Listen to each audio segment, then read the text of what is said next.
How to log out Discord from all devices. Hello everybody, welcome back to my channel. This is me Vipin Basnet, and today I'll guide you on how you can log out Discord account from all other devices. Now the process is quite simple and easy, so let me guide you through. First things first, what you can do is you can open up your Discord. Now once you open up your Discord, you want to head into your profile. Now if you're on chat, just go back and tap on your profile at the bottom right corner of your screen, and here you'll get various options, and you can see the devices options above the connections options. So you want to simply tap on devices and you'll see every single devices.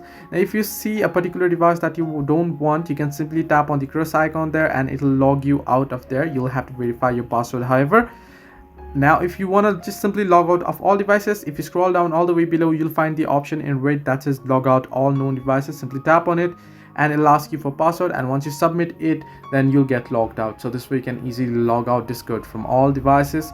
Hope this helped you. Do like and subscribe, and do not forget to leave a comment down below if you have any further issues.